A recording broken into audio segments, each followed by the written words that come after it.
Sassy Jack Stitchery is sponsoring this week's show with Sue Reed. Now is the time to sign up for the upcoming October workshops with Jackie Duplessis. The October 3 and 4 workshop is called Hold Dear, a beautifully decorated tiger maple project box with 2 storage areas and a pincushion in the lid. That's followed by Love That Red, a drawn thread sewing roll-up sampler on October 5 and 6. And October 7 will be a bit of a mystery that will involve a fall flame stitch and a beautiful bespoke wooden box. Then on October 8, you can stitch the Morning Glory work basket. Time is short, so sign up for all of these workshops, and sign up is by email only. There are several additional events and activities on the horizon. Keep up with all of it through the Sassy Jacks website, sassyjackstitchery.com, the Jacks Journal newsletter, or the Sassy Jacks Facebook page. The new shop is opening in mid-October, so it may be time for a road trip. Thanks to Sassy Jack Stitchery, and now our conversation with Sue Reed.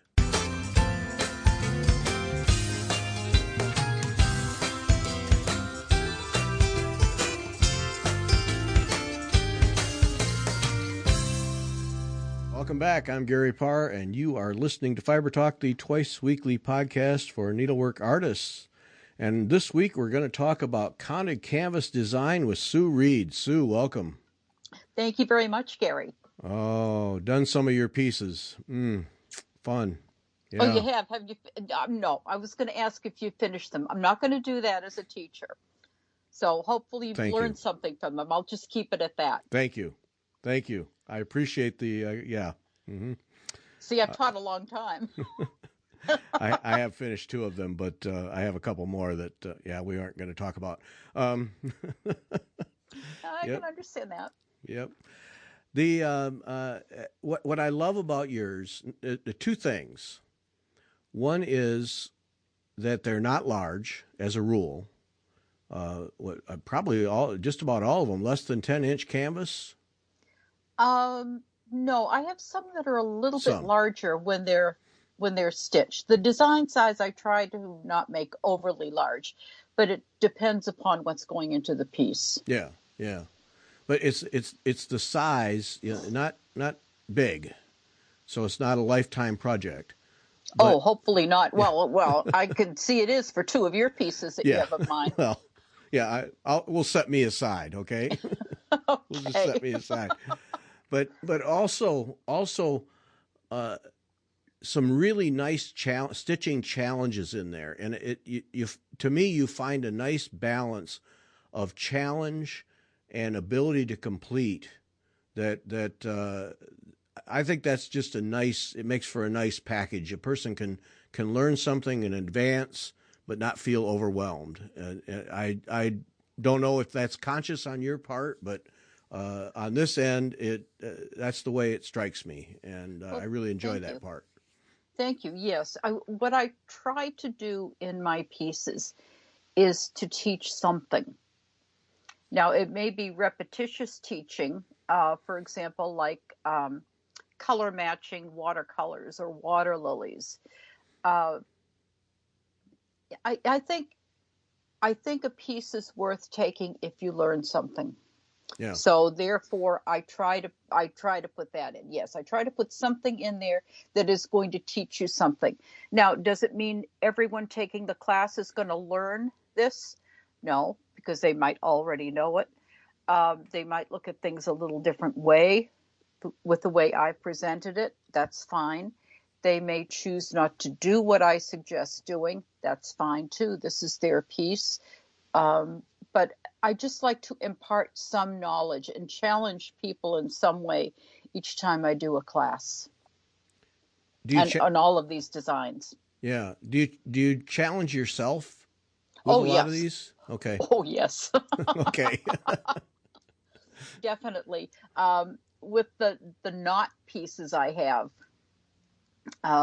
I got into that when San Bernardino asked me to design a piece. They were setting up Nina Gorez. When she passed away, she left some money for them to continue recruiting members and continuing to build their guild. And Diane Ackley at the time approached me about designing a piece. She said, Nina loved taking your classes, So I spoke to Diana and said, okay, yeah, I remember Nina, but with the hundreds of students I've had, I don't necessarily remember specifics about them. So I said, what did Nina like? Well, she loved reds and blacks. She loved Oriental. So when I designed Nina's Legacy, I used stitches that were the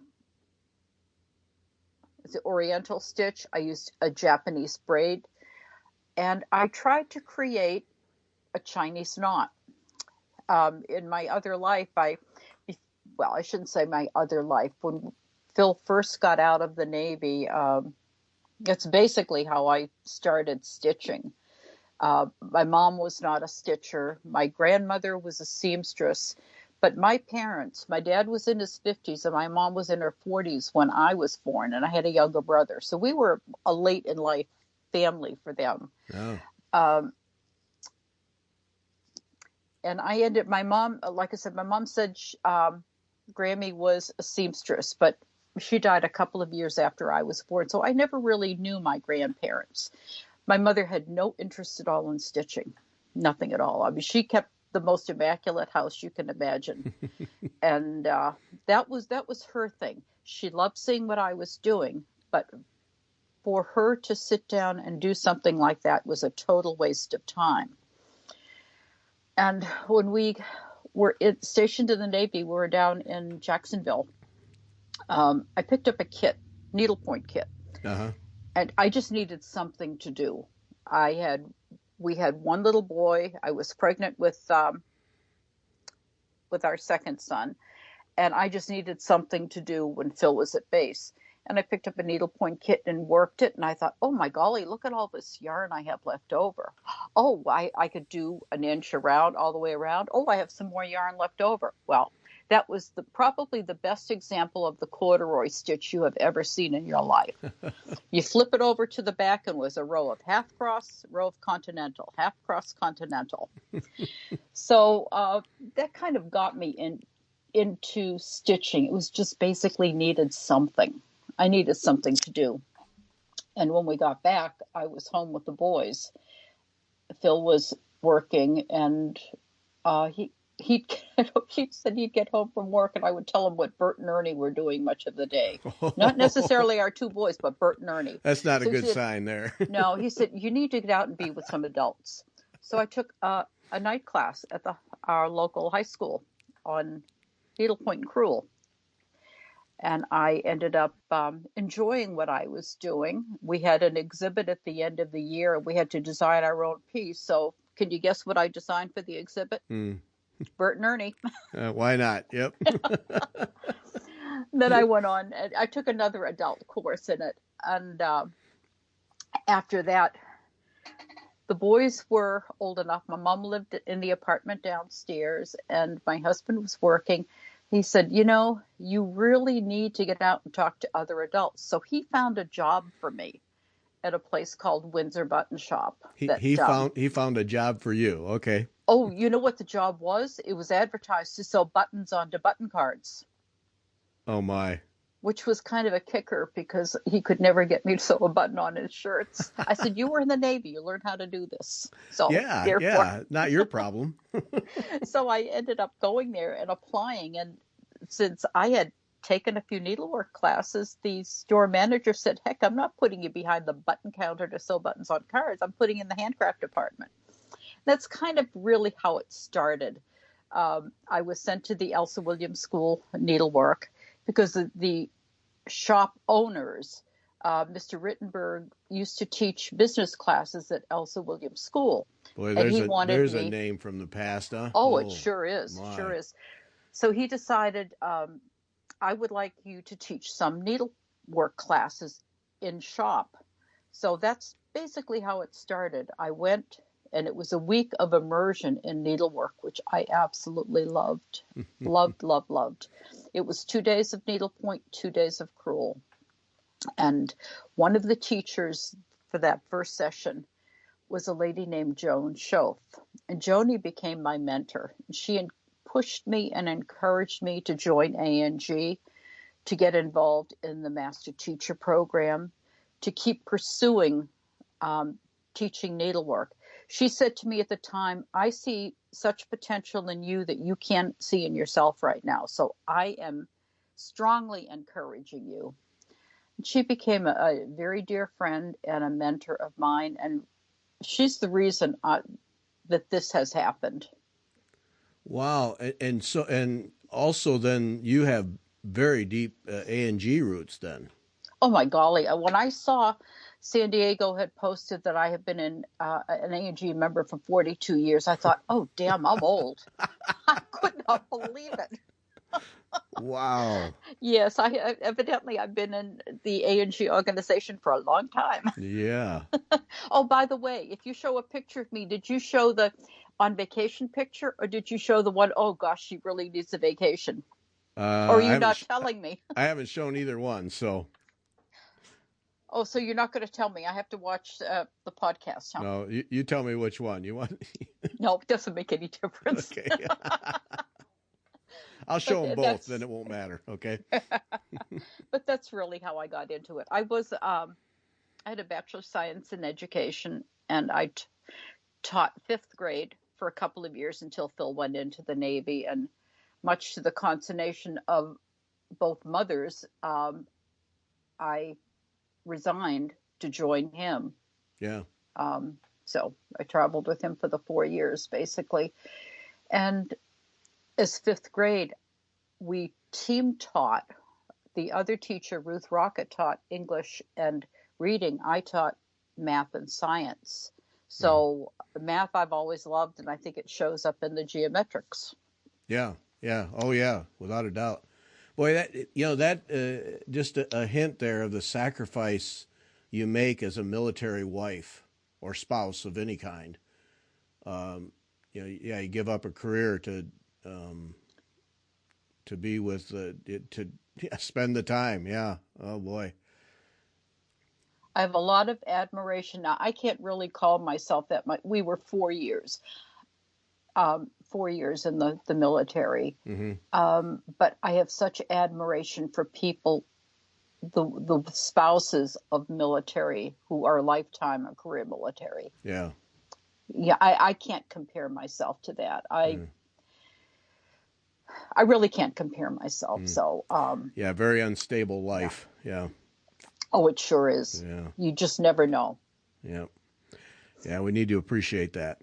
So the needlepoint technique then really just kind of evolved out of the classes and what came to you rather than some choice you made. Yes, that's basically how it started. And I found out that I really loved stitching. Loved it. This was something I guess I could say it was a passion of mine. I loved creating. I loved working with threads. And part of being a teacher, I loved teaching needlework. Mm-hmm. What Joni taught me very early on, Joni Shove taught me very early on, is she said, in order for needlework to keep growing, you have to make sure you give all of your knowledge. You don't hold back and say, okay, this is just going to be for me. You just pass everything on. So my booklets, years back, I don't know when you started needlework, but years back in a class booklet, you would have instructions, and oftentimes it was this to be demonstrated in class, this to be explained in class. So not everything that would allow you to finish a piece on your own was put into a booklet.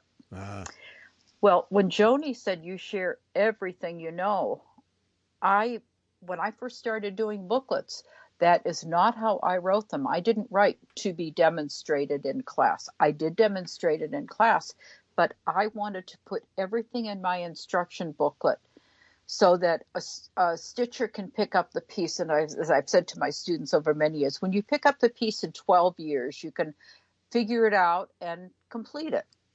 So I wanted to put everything that I knew about the piece into the piece itself for instructions. Mm-hmm. And that's just the way that's just the way I was brought up as a teacher and the way it was suggested to me through Joni.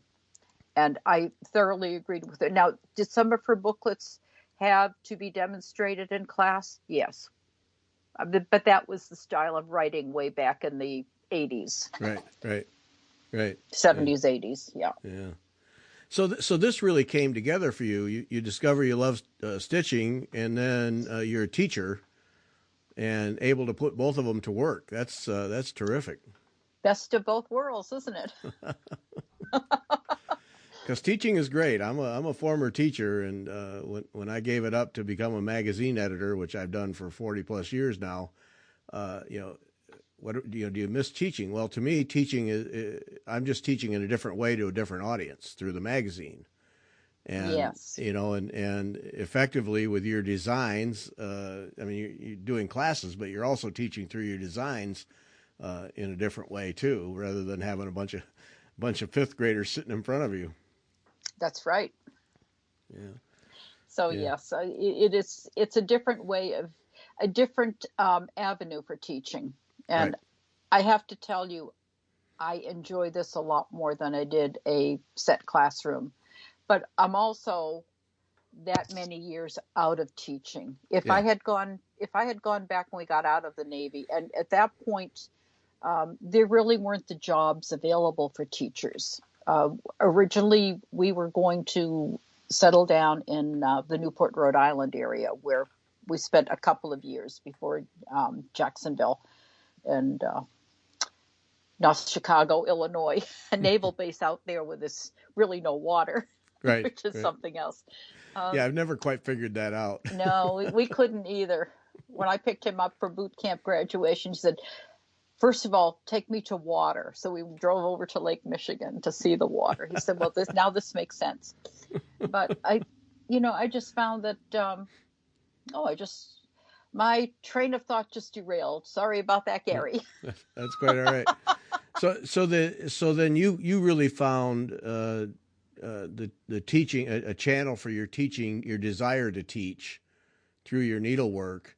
And was it today? Is it the classes that still drive you, or is it the designs and teaching through the designs? Right now, I think it's the designs and teaching through the designs. Mm-hmm. Particularly, my last A&G seminar was in Houston, and at that point, I was struggling to get through it because I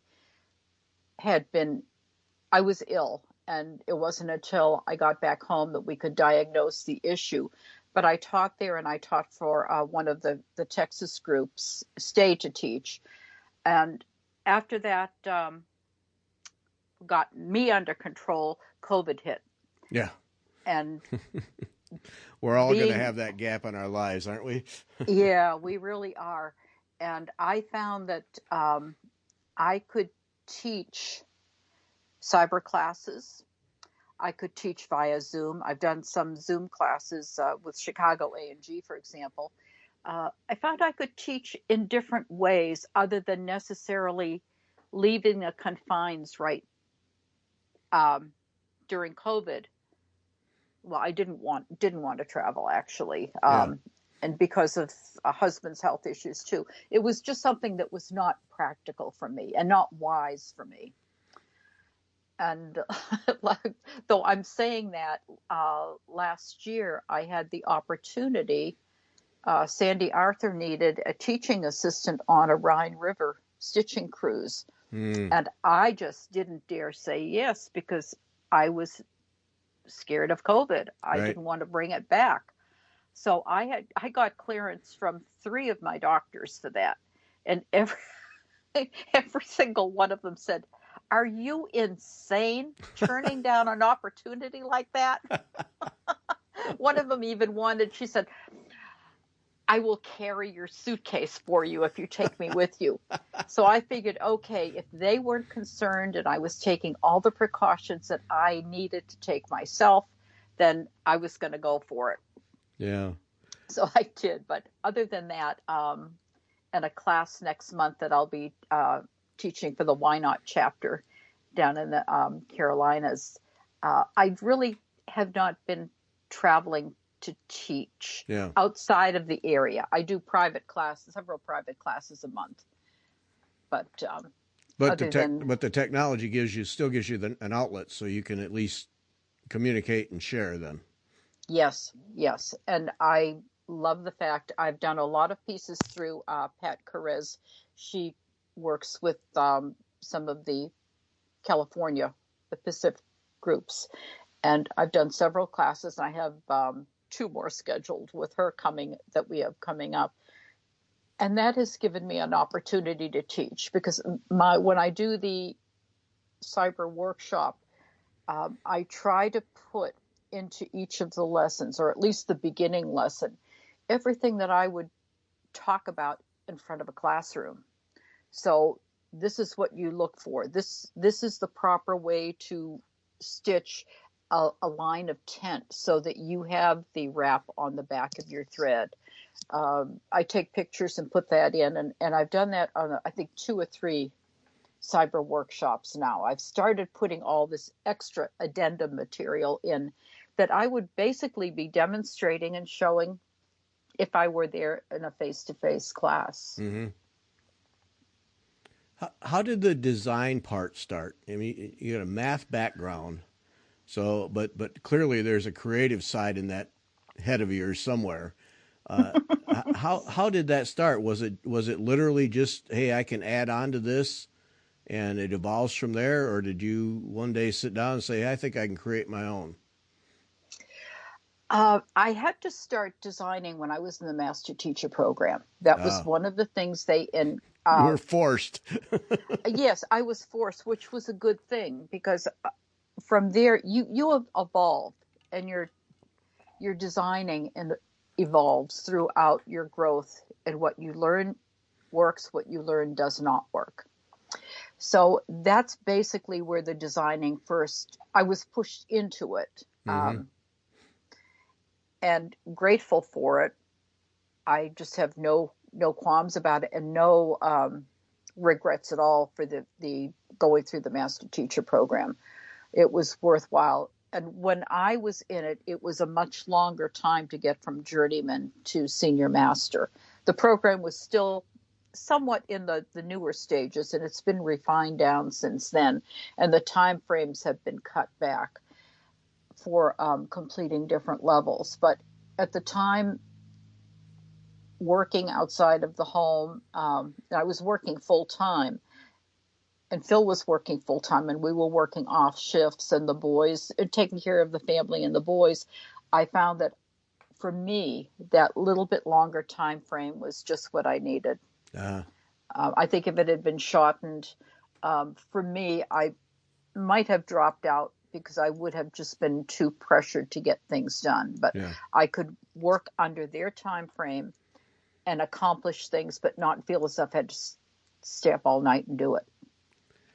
So this picture is amazing to me. You're working off shifts, managing a house, raising 2 boys, and still stitching and learning and advancing your skills. Wow. Well, you know what? It's what you did back then. Yeah. I was younger. That's the major thing. Helps. I was younger. We have 4 grandchildren. 2 have graduated from college, and one's in middle school, and the other is in 4th grade. And I used to babysit the college graduates. Now I had them 2 days a week when their mom and dad were working. And at the end, I should probably say this because I think they're going to listen to this podcast, but I'll tell you, at the end of the time, I was glad to give them back. And Phil would say to me, this is the reason people our age don't have kids. Yep. So, yep. But yeah, it was, and I managed it all, and, I got through it. Grateful I did. There's nothing that happened in my life that I would regret. Yeah. Well, you're right. That's what we did. You found a way, but through it all, you found a way with needlework too, and kept that joy of stitching going. And now look, it's carried you all the way through here. It's pretty neat. Oh, thanks. Yeah. I've had some, oftentimes I get asked in class, they figure I use a computer to do my designs, to create the line elements. Mm-hmm. When they get my classes have line drawn canvases in them, and that can be time consuming. I'm just finishing up. I have 2 classes I'm kidding for right now, and I'm just finishing up one, and it does take a while to do it. But I design and stitch right on canvas. I don't prepare anything on the computer, don't try to figure out classes. I'll tell you what has been absolutely helpful to me. I look at stitch books, and I have quite a few stitch books, the way my mother used to look at recipe books. She would go through and she'd put a note down for something she liked. Any recipe she liked, you'd see a little piece of paper sticking out of it. Well, I do that with stitching books and Post-it notes. Mm-hmm. So I will go in, if I'm thinking of a new design, I basically wash my mind of everything I've done to this point. And I will go in and start thumbing through stitch books and think, oh, well, this looks interesting. I haven't tried this. Or, oh, I like this stitch, and let me try that again. And I have books that have Post-it notes all over the place. And that's basically how I start. And I start with an idea for a line design, and then it grows from there. That's interesting, because Yeah. I wondered how you did that, because if we go through your catalog, I don't see you getting stuck in a rut. As far as the designs themselves, Yeah. the appearance of them. Some of my students will tell you I'm stuck in a rut with certain stitches. Oh, well, I yeah. love Nabucco. My classes here used to say, it's not a class of Sue unless she puts Nabucco in it somewhere. And I have loved Japanese braid. And I've done that several different ways with doing the Japanese braid and adding a bead to it. So it's beaded, or done it in, for example, in impressions, and then a petite silk lame braid for the other arm coming in. That was one of the stitches on Nina's piece, the Japanese braid edge, that has such a rich appearance to it that I love stitching with it and I love creating with it. And actually, one of the pieces I think I sent to you, Through a Garden Window, Mm-hmm. has Japanese braid on the border, but it also has the 4 strong elements. It's Japanese braid turned at a right angle and also shaded going down. So I wanted the students not only to learn about how they can do the Japanese braid, but also what you have to do to get it to turn a right angle, what you have to do to make it turn corners to go bordering around a design. So it isn't just a straight line of Japanese braid. There's, you have to think this one out a little bit. Yep. It immediately comes to mind the Montenegrin stitch. Yeah. Mm-hmm. Mm-hmm. And Yeah. another stitch I love is long arm Greek cross. And I have done that on quite a few pieces in borders. And I love the challenge of doing it over one canvas thread. But what I really like is doing it in a hand-dyed thread like a water lily silk, and color matching it from the center of the design, midpoint of the design, to each corner on all 4 sides.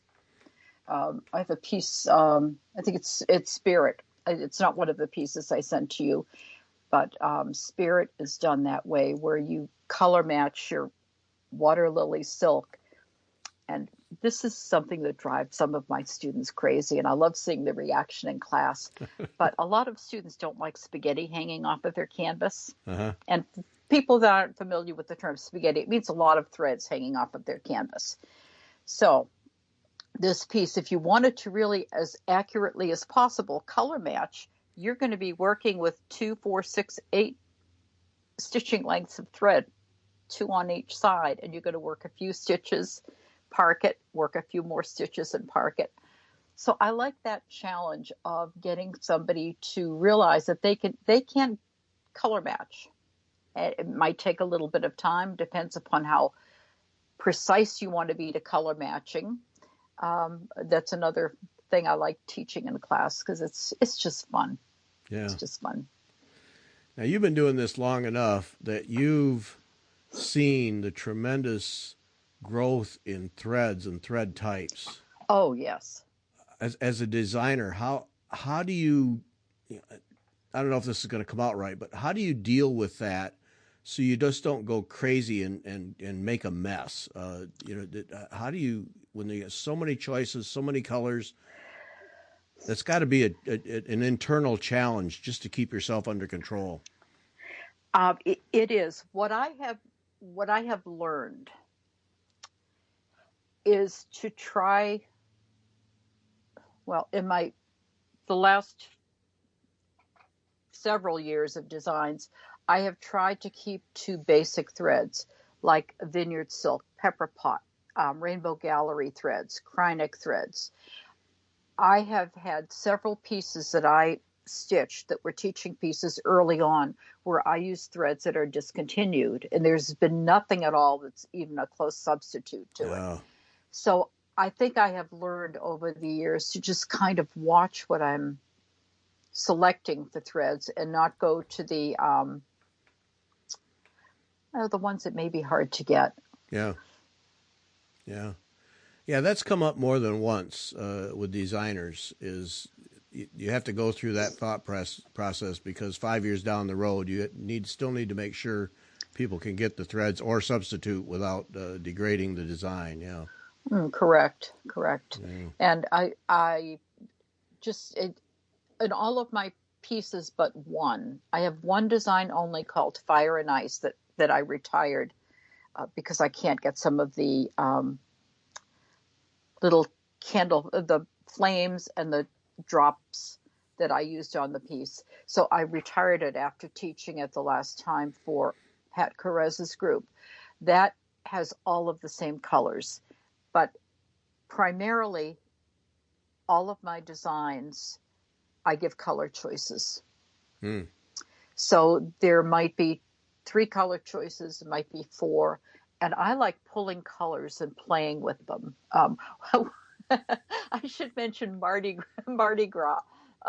Mardi Gras is, I can design a piece, I can't name a piece. So I will often design a piece and bring it to my local students here and said, okay, give me a name. And 2 of them said, oh my golly, it's a party. It looks like a Mardi Gras. Well, fine, but it's not in Mardi Gras colors.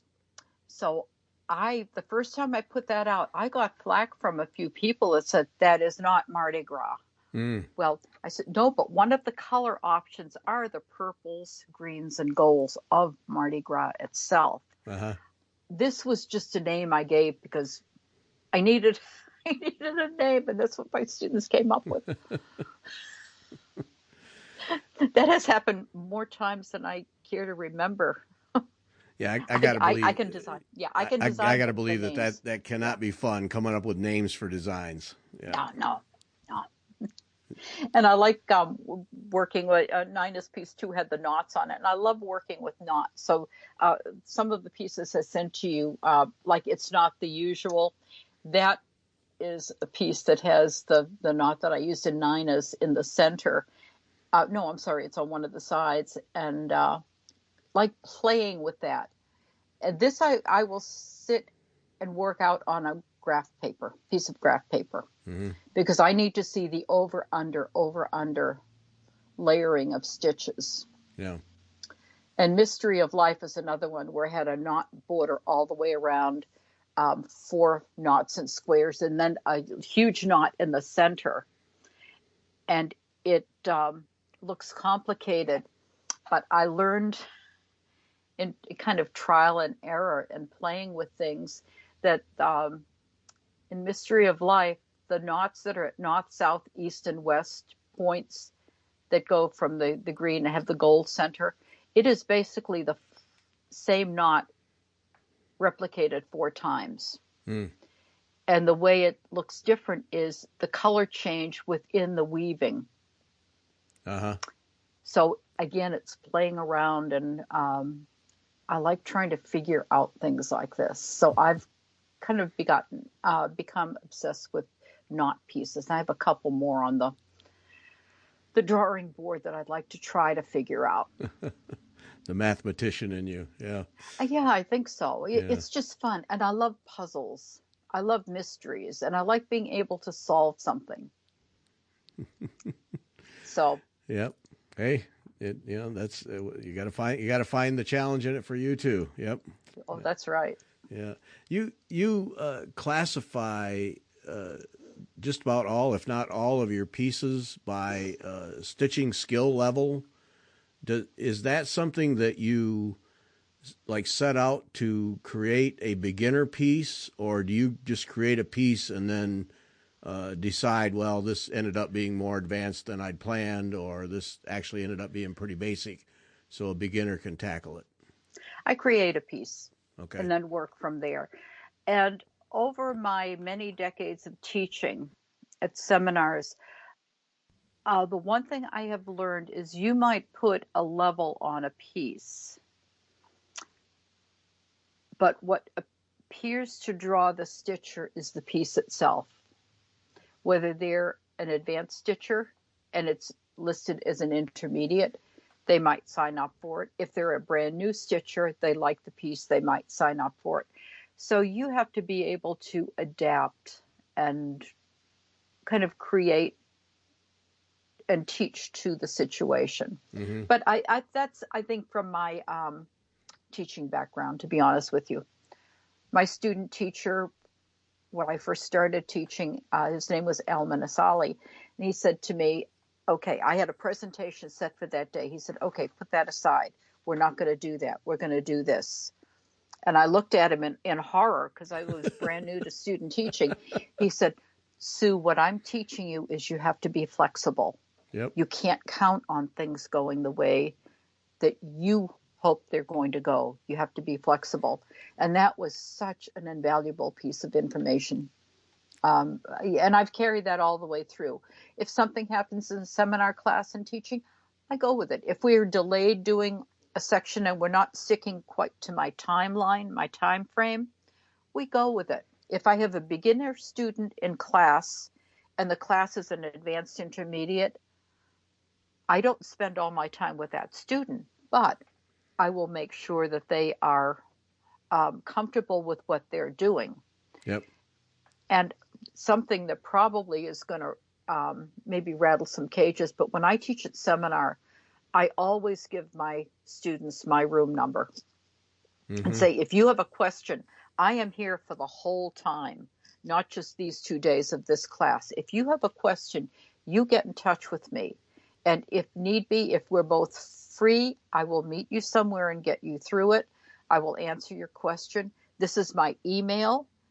Contact me. My help to your piece does not extend only until the end of seminar. Yeah. And I have had students at seminar, I have only had one student that contacted me because she was stuck on an area. And I sat down with her in one of the stitching areas and helped her with it. I have never found it to be abused, but I feel this is personal. I feel that I need to make myself available to this stitcher who is kind enough to take my class. Mm-hmm. But that's my nature. This is the way I was brought up in teaching. So is it right for every teacher? No, it is not right for every teacher. Do you need the time back in your room? Yes, you do, when you're not talking to anyone. I know at lunchtime at seminars, I would go back to my room because I just needed the quiet time. Yeah. But yes, this is just something that I have done for many years. This is how you can reach me. This is my email. This is my home phone number. If you have a question, you get in touch with me. I did have somebody reach me, contact me. Email, was it last year or so? She had a piece from years back. It's now, for me, all the information's in storage. And she was asking me questions about it. And I said, well, let me see what I can remember. It's in storage and I'm not sure whereabouts. So, but we were able to piece together the information she needed to keep her going on it. Yeah. But, you know, if somebody is kind enough to take my class, for me, it is my obligation to help them any way I can. Right, right. Well, but that, you know, and that's teaching basics. I mean, I taught science, and for me, it was a fun day was when the kids were all working on a project, you know, in pairs or whatever, and I'm just floating around the room helping. And then, of course, as a teacher, you need to know what kids learn by visually or by reading or verbally. And of course, you have the ones who struggle and the ones who are so advanced that you can't ever keep up with them. And then to work that room and, you know, always remember that person over there who is always struggling and always pop back to help them and make Right. sure they keep moving forward. And, you know, and the advanced person, you just check in on them and, you know, bravo, good job and that kind of thing. But that's the fun of teaching, though, is Oh, it is. working the room. Yeah. It is. And that is the one thing I miss, the face-to-face contact Yep. with students. I do miss it. But for right now, that for me, that's Yeah. that's my life right now. Yeah. So No, I always said that for me, teaching, when the bell rang and the door was closed, that's the best time. You know, if yeah. I could eliminate all the other stuff and just do that, I'd do it forever. But you can't. So Yeah, I understand that. yeah, Yeah. yeah, yeah. All right, I got to hear about this Rhine River cruise because these cruises pop up all the time. It's got to be so much fun. So you're teaching a class on a riverboat. Well, this one, Sandy Arthur needed a teaching aide with her who could also sit and help the students. These were Sandy's pieces. It was a blast. I had so much fun. I've taught on 2 Caribbean cruises, and we were in the process of planning an Alaskan cruise, but the travel agent who was planning it unfortunately died unexpectedly, so that never came about because no one else in her travel agency was interested in the cruises. This was a stitcher. But with Sandy's, I had always wanted to do a riverboat, always wanted to do one. My husband and I, over the course of our marriage, have cruised quite a bit. This has been our vacation, and I started a gift from my father-in-law when he died. That was the one thing. He left a CD in my husband's name, and he said, "You're to use it for a cruise. You use it to travel." So we kind of got a travel bug, and we've been able to do nights cruises and things like that. But riverboat cruise is something I'd always wanted to do.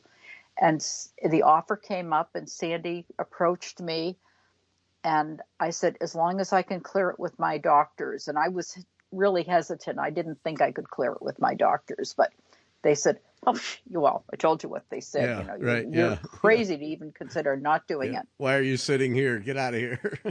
I know it. It was an experience of a lifetime. So I was her aide. She had a piece set up specifically that we were being taught. Plus there was little giveaways, and we did a beaded needle case and just various things. But I was there basically to help you circulate. And the 2 of us would circulate around the room. I'd sit at a table, help students. The ship had a mask requirement.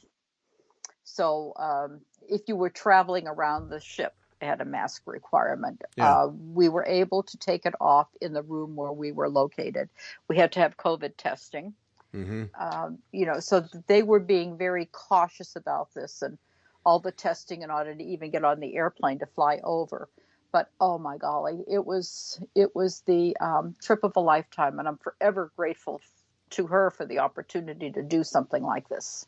Yeah. No, because there are several, through the course of any given year, you'll hear about these cruises, and I've often wondered if just what that's like, because like your Carnival cruise ship, I have no interest in that. To me, that's just a petri dish, COVID or not. but smaller operations, it seems to me like that would be more approachable and certainly would be a unique environment. Oh, it sure was. On the two Caribbean cruises, I mean, this is not our choice of cruise line at all. We have totally stayed away from it, but it was Carnival. This is what the travel agent booked because it was an inexpensive cruise. And we had, on the second time, we had our own room. The first time we were stitching in a bar that they just didn't want to turn their lights on. But we stitched it when we were at sea. So if you were, if you were in a port, you did not have a class. It was just stitching when you were at sea.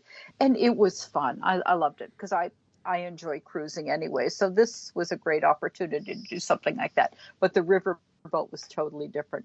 Smooth as silk going down and just going through the various locks. Oh, yes, and, yes. And seeing the storks in the trees and visiting the cathedrals and. Okay, so all right, so that helps me then. So when you get to the next city down the river, a stopping point, then the needlework gets set aside and you can go enjoy the. Yes. Oh, okay. All yes, right. You can. All the ones with which I've been involved, when you're in a port, that's port time. It's not class time. I see. Okay. So then actually that's almost better than just going on a cruise because that sailing time, rather than sitting in a bar pounding them down, you're stitching. So you really that seems like, all right, now it's more appealing to me. Yeah. Okay, Gary, what makes you think when I go on a cruise, I'm sitting in a bar pounding them down and not stitching? I'm speaking, the general population, No, I always bring stitching with me. Yeah. Oh, okay. Stitching and reading. Okay. Oh, I figured you were insinuating something there, Gary. No, certainly not. No. No, I mean, you hear the stories about people that just are, they get on those ships and let her flow. And Gary, Carnival Cruise. Yeah. That's the one thing I noticed when we were on that one. Yeah. That environment doesn't appeal to me, but to be doing needlework and then to get to a port and go enjoy the history and the city and the sights and then get back on and do some more stitching. That's I could spend a week doing that. Sure. Yeah, it is fun. It is fun to do that. Okay. So then that's what I got to look for if I'm going to do one. All right. Definitely. I got a plan. Yeah. So what's coming up for you? You got new designs coming up. You got a teaching thing coming up here next month. You expect that to be the beginning of more, or? Well, actually, I have that, and I'm doing 4 Square Diamonds for Pat Carez's group. That's another one I'm kidding right now. And then I have Through a Garden Window that I'm doing for Chicago A&G. Is it next year or the year after that? I can't remember now. And I'm also doing some Zoom lectures. I have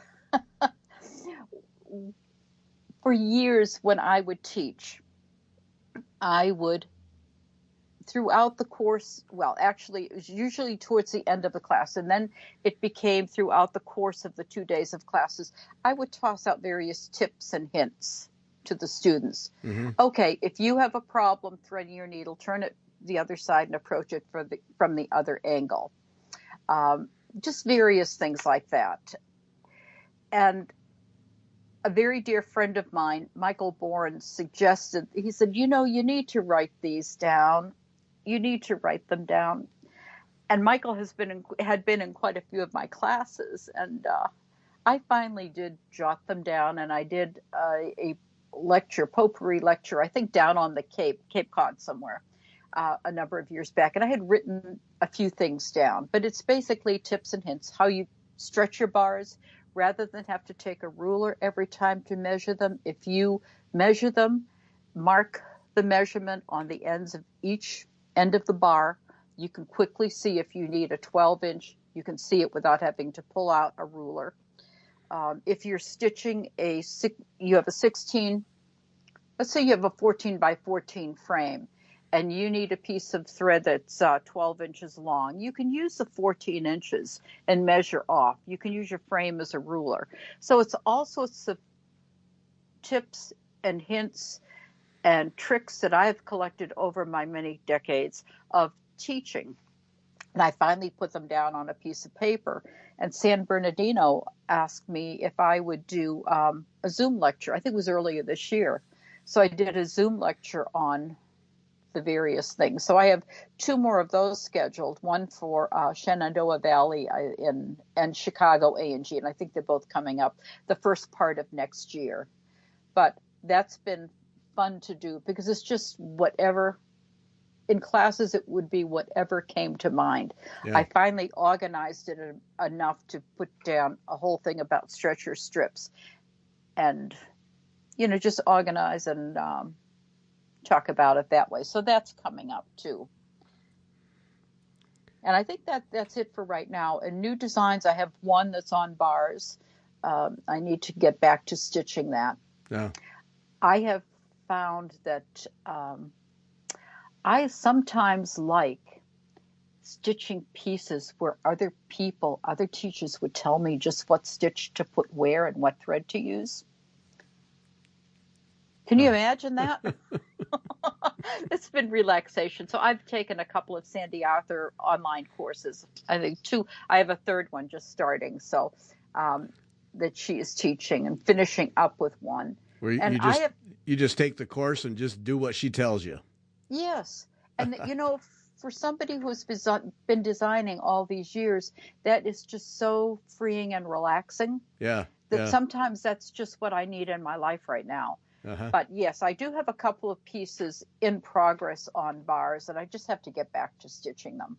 Yeah. I have a tendency to do, like I said, right now it's important that I mark these canvases and get them kitted, so I'm set to go with those classes. But yeah, when I sit down to stitch, I'm caught up on all of Sandy's stuff right now, so I need to get back to my own designs. And I have some other knot pieces that I'm trying to figure the ins and outs of doing them. Yeah, that's interesting. We try to encourage people to make pieces their own and use some variation and so on and so forth. And then here's the designer finding release and relaxation by just mindlessly doing what you're told. Okay. Sometimes you just need that in your life. Yep. Yeah. Have to stop thinking sometime. Yeah. Yes, that I think that's it. I can just lose myself in the zen of stitching. Yeah. There are certain stitches that just lend themselves to it's as if you were breathing in and breathing out. Right. I had one piece that I just did, I think it was for Sue. It was I don't know if it was a cyber workshop. I think it was a cyber workshop for A&G. Oh, I have, Peaceful Hearts is coming up for an A&G cyber workshop next year too. But I had another one that I did. It's called Nocturne. Loved the piece. I taught it, but it does not photograph well because I wanted it in ecrus. Ecrus and a soft gold. So it does not photograph well. Some of my local students did it, and she did hers. One did hers in blues and the other in greens, and it's just beautiful. But a piece like that, when I was designing that a number of years ago, my mom was quite sick. And I found that just sitting there in the living room after the kids went to bed, checked on my mom. She was doing okay, but to sit there with the soie cristal and the stitch on the Congress cloth, it was just the rhythm of silk going through Congress cloth. Phil was working second shift at the time, so he was out until about 11:30. But I found that just so meditative and so relaxing. And it was one of the pieces I stitched, and there were so many memories that I kind of basically retired it until I brought it out for last year. I think like I said, I think it was a cyber workshop. Mm-hmm. But it just had so many memories that it was hard to hard to Yeah.